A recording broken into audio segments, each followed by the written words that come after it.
রংপুর নগরীর press club মার্কেটে কেবল one অফিসে ঢুকে ডিশ ব্যবসার নিয়ন্ত্রণ নিতে ব্যবস্থাপনা পরিচালককে গুলি করে হত্যার হুমকির ঘটনায় দুজন গ্রেপ্তার হয়েছে। এর মধ্য দিয়ে একজনকে র্যাব ও আরেকজনকে গোয়েন্দা পুলিশ গ্রেপ্তার করেছে। মামলার এজাহারভুক্ত আরেক আসামিকে গ্রেপ্তারে জোর অভিযান চলছে বলে জানিয়েছে পুলিশ। মাহবুব সুমনের তথ্য, ছবিতে রিপোর্ট।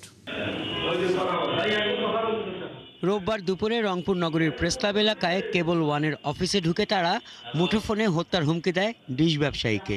পরে হুমকি দেবার সিসিটিভি ফুটেজ সামাজিক যোগাযোগ মাধ্যমে ছড়িয়ে পড়লে বিষয়টি নিয়ে তোলপাড় শুরু হয়। তো 15 থেকে 16 জন, এর মধ্যে 2-3 জন ওনাকে শাসাচ্ছিল, আমাদের ম্যানেজারকে শাসাচ্ছিল এবং কেন তুই করবি না, কেন তুই দিবি, তোকে আজকেই দিতে হবে, এই ধরনের তুই তুকারি ভাষা থেকে মুখের গালিগালাজ সহ। স্যারকে হুমকি দিচ্ছে যে আপনার পরিবারকে আমরা গুলি করব, হ্যাঁ আজকের মধ্যে যদি সমাধান না হয়।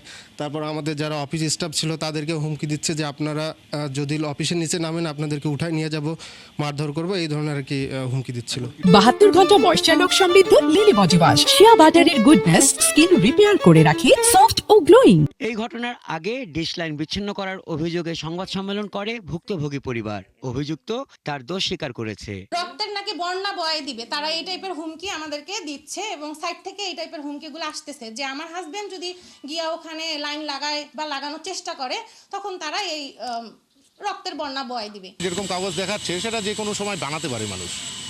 এই জিনিসগুলো কিন্তু কোনো ডকুমেন্টেড না, কোনো গভর্নমেন্ট অথরিটি দেয় না আপনাকে না, যেমন যে কোনো কিছু মানুষ বানাতে পারে। এটা তাদের এটা ওই যে বললাম 15 সাল পর্যন্ত আমার ছিল, এখন তারা নিয়েছিল, এখন আমি পুনরায় সেটা চাচ্ছি।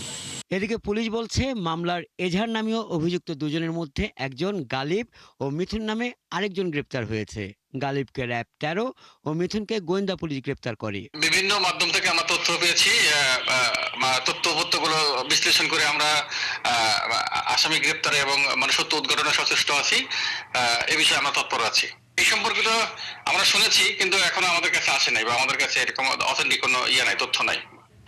কোতোয়ালি থানা এলাকায় আইন শৃঙ্খলা অবশ্যই স্বাভাবিক আছে এখানকার জনগণের সহযোগিতায়। আর যে কোনো পরিস্থিতিতে আমরা এবং যে কোনো পরিস্থিতি মোকাবেলায় আমরা সর্বদা সচেষ্ট আছি এবং ইনশাল্লাহ আমরা যে কোনো পরিস্থিতিতে আমরা মোকাবেলা সক্ষম।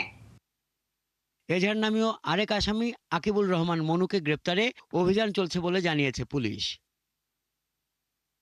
হাসান আহমেদ, 71।